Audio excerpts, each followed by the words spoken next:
ನೀವು ಹೇಳೋದು ಸರಿ ಅಕ್ಕ. ಗಂಡ ಅಂದವನು ಏನೇ ಮಾಡಲಿ, ಎಷ್ಟೇ ಕಾಟ ಕೊಡಲಿ, ಸಹಿಸ್ಕೊಂಡು ಹೋಗೋದ್ರಲ್ಲಿ ಅರ್ಥನೇ ಇಲ್ಲ.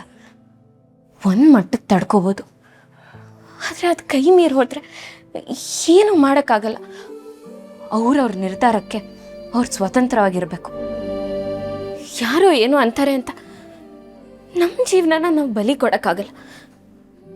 ಜೀವನ ತುಂಬ ದೊಡ್ಡದಕ್ಕ. ಹೌದು ದಿಶಾ, ಇಲ್ಲಿ ಯಾರಿಗೂ ಅನಿವಾರ್ಯ ಅಲ್ಲ. ಯಾರಿರಲಿ ಬಿಡಲಿ, ಅವ್ರವ್ರ ಜೀವನ ಅವ್ರವ್ರಿಗೆ ಅನಿವಾರ್ಯ. ಸುಖ ಇರಲಿ ದುಃಖ ಬರಲಿ, ಎಲ್ಲನೂ ಅನುಭವಿಸ್ಕೊಂಡು ಹೋಗ್ತಾ ಇರಬೇಕು. ಜೀವನ ನಡೆಯೋದು ಒಂದೇ ಮುಖ್ಯ ಅಲ್ಲ ಅಕ್ಕ, ಆ ಜೀವನ ನಾವು ಅಂದ್ಕೊಂಡಂಗೆ ನಡಿಬೇಕು.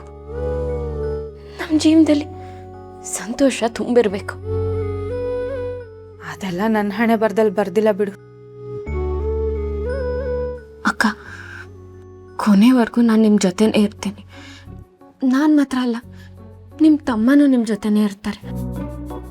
ಬನ್ನಿ, ಈಗಲೇ ಅವ್ರ ಹತ್ರ ಈ ವಿಷಯ ಹೇಳೋಣ. ನಿಮ್ಗಾಗಿರೋ ಅನ್ಯಾಯಕ್ಕೆ ನ್ಯಾಯ ಸಿಗಲೇಬೇಕು. ಬನ್ನಿ. ದಿಶಾ ಬೇಡ. ಯಾಕಕ್ಕ? ಏನೂ ಆಗಲ್ಲ. ಬನ್ನಿ ಬನ್ನಿ ಅಕ್ಕ. ದಿಶಾ ಬೇಡ. ಬನ್ನಿ. ಅಕ್ಕ ಏನೋ ರಾಹುಲ್ ಅಣ್ಣನ ಮರೆತು ಒಬ್ಬಳೇ ಇರ್ತೀನಿ ಅಂತ ಅಂದರು. ಅದಕ್ಕೆ ನಾನು ಸರಿ ಅಂದೆ. ಆದರೆ ಅವರಿಬ್ಬರು ತುಂಬ ಪ್ರೀತಿಸಿ ಕಷ್ಟಪಟ್ಟು ಕಾದು ಮದುವೆ ಆಗಿರೋ ಜೋಡಿ. ಹಿಂಗೆ ದೂರ ಆಗಬಾರ್ದು.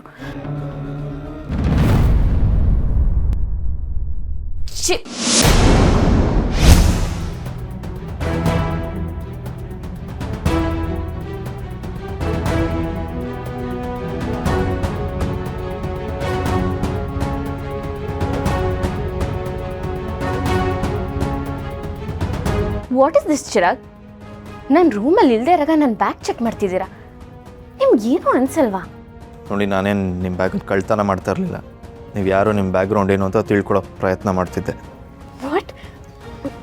ನನ್ನ ಬ್ಯಾಗ್ ಚೆಕ್ ಮಾಡಿದ ಕೂಡಲೇ ನಾನು ಯಾರು ಅಂತ ನಿಮ್ಗೆ ಗೊತ್ತಾಗ್ಬಿಡತ್ತಾ? ಚಿರಾಗ್, ನಿಮ್ಗೆ ಯಾಕಿನ್ನೂ ನನ್ನ ಮೇಲೆ ಡೌಟ್ ಕಡಿಮೆ ಆಗಿಲ್ಲ? ನೀವು ಪ್ರಭಾಕರ್ ಅವ್ರು ಹೇಳಿದ್ರಿ ಅಂತ ತಾನೆ ನಾನು ನನ್ನ ಪೇರೆಂಟ್ಸ್ನ ಕರೆಸಿದ್ದು. ಈ ಸಲ ಇನ್ನೂ ಯಾಕೆ ನನ್ನನ್ನು ನಂಬ್ತಿಲ್ಲ? ಹೌದು, ನಂಗೆ ಇನ್ನೂ ನಿಮ್ಮ ಮೇಲೆ ಡೌಟ್ ಕಡಿಮೆ ಆಗಿಲ್ಲ. ಅದಕ್ಕೆ ನೀವು ಯಾರು, ಎಲ್ಲಿಂದ ಬಂದಿದ್ದೀರಾ, ಯಾಕೆ ಬಂದಿದ್ದೀರಾ ಅನ್ನೋ ಸತ್ಯನ ನೀವೇ ಹೇಳ್ಬಿಡಿ. ನೋಡಿ ಅಕ್ಕ, ಇವ್ರ ಜೊತೆ ಯಾವುದೋ ವಿಷಯದ ಬಗ್ಗೆ ಮಾತಾಡೋಣ ಅಂತ ನಿಮ್ಮನ್ನಿಲ್ಲಿ ಕರ್ಕೊಂಡು ಬಂದರೆ ಇವ್ರು ಬೇರೆ ಯಾವುದೋ ಕತೆ ಕಟ್ತಿದ್ದಾರೆ. ಅಲ್ಲ, ಇವ್ರನ್ನ ಇಷ್ಟಪಟ್ಟು ಮದುವೆ ಆಗಿದ್ದ ತಪ್ಪಿಗೆ ನನ್ನ ಮೇಲೇ ಡೌಟ್ ಬರ್ತಿದ್ದಾರೆ. ಅವಳು ಇಲ್ಲದೆ ಇರೋ ಟೈಮಲ್ಲಿ ಅವಳ ಥಿಂಗ್ಸ್ನ ಕ್ರಾಸ್ ಚೆಕ್ ಮಾಡೋದು ತಪ್ಪಲ್ವಾ? ನನಗನ್ಸಿದ್ದನ್ನು ಮಾಡೋದ್ರಲ್ಲಿ ಏನೂ ತಪ್ಪಿಲ್ಲ ಅಚ್ಚು. ಈಗ ಏನು ಇವ್ರ ಲಗೇಜ್ನೆಲ್ಲ ವಾರ್ಡ್ರೋಬಲ್ಲಿ ಇಟ್ಕೊಳಕ್ಕೆ ಜಾಗ ಕೊಟ್ಟರೆ ಇವರೆಲ್ಲ ಸತ್ಯ ಹೇಳ್ತಾರಾ?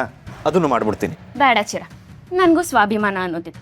ಇದು ನನ್ನ ಥಿಂಗ್ಸು, ನೀವು ಮುಟ್ಟೋ ನೆಸೆಸಿಟಿ ಇಲ್ಲ. ನಿಮ್ಮ ಮನಸ್ಸಲ್ಲಿ ನಂಗೆ ಜಾಗ ಕೊಡೋವರೆಗೂ ನಿಮ್ಮ ವಾರ್ಡ್ರೋಬಲ್ಲಿ ನಂಗೆ ಜಾಗ ಬೇಡ. ಹಲೋ, ನನ್ನ ಮನಸ್ಸಲ್ಲೆಲ್ಲ ನಿಮಗೆ ಜಾಗ ಸಿಗುತ್ತೆ ಅಂತ ಕನಸಲ್ಲೂ ಅನ್ಕೊಳಕ್ಕೆ ಹೋಗ್ಬೇಡಿ. ಅದೇನಿದ್ರು ದೀಪ ಅವ್ರಿಗೆ ಮಾತ್ರ.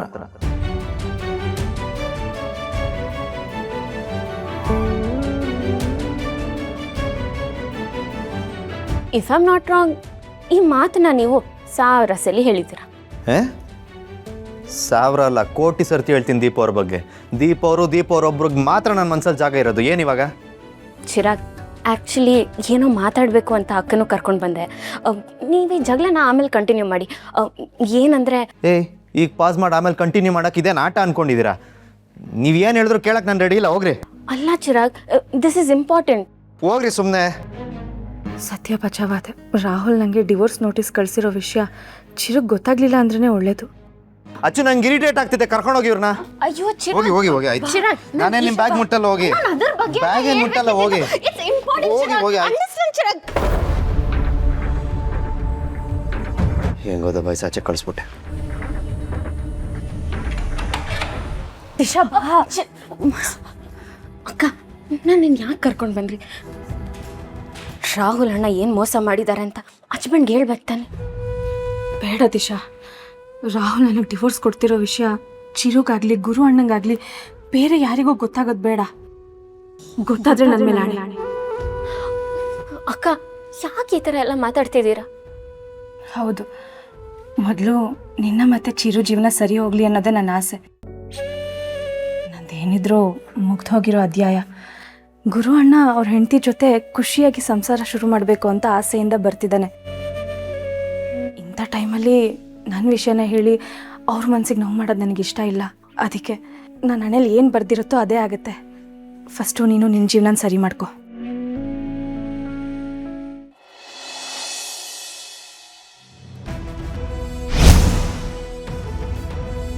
ಅರೆ ಜಯರಾಮ್ ಸರ್, ರೇ ನಮ್ಮೂರಿನ ಫಸ್ಟ್ ಗ್ರೇಡ್ ಕಾಲೇಜ್ ಇದೆಯಲ್ಲ, ಅಲ್ಲಿ ಕೆಲವು ಪುಂಡು ಪೋಖ್ರಿಗಳು ಅಲ್ಲಿರೋ ಹುಡುಗಿರಿಗೆಲ್ಲ ಚುಡಾಯಿಸ್ತಾ ಇದ್ದಾರಂತೆ. ನೀವು ಬರತ್ ಹೋಗಿ ಒಂದು ಬೀಟ್ ಹಾಕೊಂಡು ಬನ್ರಿ. ಹಂಗೆ ಯಾರಾದರೂ ಇದ್ದರೆ ಎತ್ಕೊಂಡು ಬನ್ರಿ. ಸರ್, ಆ ರೌಡಿ ಶೀಟರ್ ಕೇಸ್ನ ಸ್ಟಡಿ ಮಾಡ್ತಾ ಇದ್ದೀನಿ. ಸಾಹೇಬರು ಸಂಜೆ ನನಗೆ ಕೊಡಬೇಕು ಅಂತ ಹೇಳಿದ್ದಾರೆ. ಅದು ಅಲ್ಲದೆ ಮಧ್ಯಾಹ್ನ 3 ಗಂಟೆ ತುಂಬ ಬಿಸಿಲು ಸರ್. ಅಲ್ಲಿ ಯಾರು ಹುಡುಗರುಗಳು ಇರಲ್ಲ, ನಾನೇ ಹೋಗ್ಬೇಕಾ ಸರ್? ರೇ, ಇನ್ಯಾರಿಗೆ ಹೋಗ್ತಾರೆ? ನಾನಾ ಹೋಗ್ಲಿ? ಅಲ್ಲ, ನಿಮ್ಮ ಮಗ ಏನೋ ಸ್ಪೆಷಲ್ ಆಫೀಸರ್ ಆಗಿ ಅಪಾಯಿಂಟ್ ಮಾಡಿದ ತಕ್ಷಣ ನನ್ನ ಹತ್ರ ನಿಮ್ಮ ಬಾಲ ಬಿಚ್ಚಕ್ಕೆ ಬರಬೇಡಿ, ಹುಷಾರ್. ರೀ, ನಾನು ಹೇಳ್ದಷ್ಟು ಕೆಲಸ ನೀವು ಮಾಡಬೇಕು. ನಾನಿಲ್ಲಿ ನಿಮ್ಮ ಹೈಯರ್ ಆಫೀಸರ್ ಅನ್ನೋದನ್ನು ಮರಿಬೇಡಿ. ಇಷ್ಟು ದಿನ ನನ್ನ ಸರ್ವಿಸ್ನಲ್ಲಿ ನನ್ನ ಕೆಲಸಕ್ಕೆ ಯಾವತ್ತೂ ಮೋಸ ಮಾಡಿಲ್ಲ ಸರ್. ಅದು ಅಲ್ಲದೆ ಸ್ಟೇಷನಲ್ಲಿ ಇಷ್ಟೊಂದು ಜನ ಸ್ಟಾಫ್ ಇದ್ದಾರೆ. ಏಕಾಏಕಿ ನನ್ನನ್ನೇ ಹೋಗು ಅಂತ ಹೇಳಿದ್ರಲ್ಲ, ಅದಕ್ಕೆ ಕೇಳಿದೆ ಸರ್. ರೈ, ನಾನು ಹೇಳಿದ ಕೆಲಸ ಮಾಡಿಲ್ಲ ಅಂದರೆ ಕರ್ತವ್ಯ ಲೋಪದೋಷ ಅಂತ ನಿಮ್ಮ ಮೇಲೆ ಕ್ರಮ ತಗೋಬೇಕಾಗುತ್ತೆ. ಹೋಲ್ಡ್ ಆನ್ ಮಿಸ್ಟರ್ ನಾಗರಾಜ್, ಅವ್ರ ಮೇಲೆ ಯಾಕೆ ರೆಗ್ತಾ ಇದ್ದೀರಾ? ಅಧಿಕಾರ ಇದೆ ಅಂತ ಈ ರೀತಿ ಬಳಸ್ಕೊಳ್ಳೋದಾದರೆ ನಾನು ನಿಮ್ಮ ಮೇಲೆ ಆ್ಯಕ್ಷನ್ ತೊಗೋಬೇಕಾಗುತ್ತೆ. ಏನು ಹೇಳ್ತಿದ್ದೀರಾ? ನಿಜಾನೇ ಹೇಳ್ತಾ ಇದ್ದೀನಿ. ನಿಮ್ಮ ಮೇಲೆ ಏನು ಬೇಕಾದರೂ ಆ್ಯಕ್ಷನ್ ತಗೊಳ್ಳೋ ಅಧಿಕಾರನ ಡಿಪಾರ್ಟ್ಮೆಂಟು ನನಗೆ ಕೊಟ್ಟಿದೆ. ನಿಮ್ಗೇನೋ ಡೌಟ್ ಇದ್ದರೆ ಈಗಲೇ ಕ್ಲಿಯರ್ ಮಾಡ್ಕೊಬೋದು. ಹೇಳಿ, ಯಾರಿಗೆ ಫೋನ್ ಮಾಡಲಿ? ACP, SP? ಪರವಾಗಿಲ್ಲ ಸರ್, ಇಷ್ಟಕ್ಕೆಲ್ಲ ಯಾಕೆ ಫೋನ್ ಮಾಡ್ತೀರಾ? ಮಾತಾಡೋದಕ್ಕೂ ಮೊದಲು ಎದ್ದು ನಿಂತ್ಕೊಬೇಕು ಅನ್ನೋದು ಗೊತ್ತಾಗಲ್ವಾ ನಿಮಗೆ? ಪದೇ ಪದೇ ಹೇಳಿಸ್ಕೋತೀರಾ?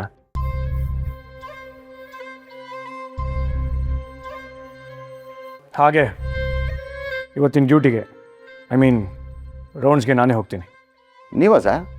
ಹೌದು. ನಮ್ಮೂರಲ್ಲಿ ಹೆಚ್ಚಾಗ್ತಿರೋ ಈ ಪುಂಡು ಪೋಖ್ರಿಗಳ ಆಟಗಳನ್ನ ಕಡಿವಾಣ ಹಾಕದೆ ಅವ್ರನ್ನ ಒಳಗೆ ಹಾಕಿಲ್ಲ ಅಂದರೆ ಹೇಗೆ ಕ್ಲೀನ್ ಆಗುತ್ತೆ ಹೇಳಿ? ಸರಿ ಸರ್, ನಾನೇ ಹೋಗ್ತೀನಿ ಸರ್. ನನ್ನ ಜೊತೆ ಭರತ್ ಇದ್ದಾನೆ. ಪರವಾಗಿಲ್ಲ ಸೀನಿಯರ್, ನಿಮ್ಮ ವಯಸ್ಸಿಗಾದರೂ ನಾವು ಮರ್ಯಾದೆ ಕೊಡಬೇಕು. ನೀವಿಲ್ಲೇ ಇದ್ದು ರೆಕಾರ್ಡ್ಸ್ಗಳನ್ನೆಲ್ಲ ಎತ್ತಿಟ್ಟಿರಿ. ನಾನು ಬರೋ ಜೊತೆ ಹೋಗ್ಬಿಡ್ತೀನಿ. ಭರತ್, ನೀವು ನನ್ನ ಜೊತೆ ಬನ್ನಿ. ಓಕೆ ಸರ್, ನಾನು ಸ್ವಲ್ಪ ತಳ್ಕೊಳ್ಳಿ ನಾಗರಾಜ್. ಯಾಕೆ ಇಷ್ಟು ಅರ್ಜೆಂಟ್ ಮಾಡ್ತೀರಾ? ಹಾಗೇನಿಲ್ಲ, ಏನಾದರೂ ಕೆಲಸ ಇದ್ದರೆ ನಾನು ಮಾಡೋಣ ಅಂತ. ಪರವಾಗಿಲ್ವೇ? ಕೆಲಸದ ಮೇಲೆ ತುಂಬ ಶ್ರದ್ಧೆ ಬಂದಿದೆ.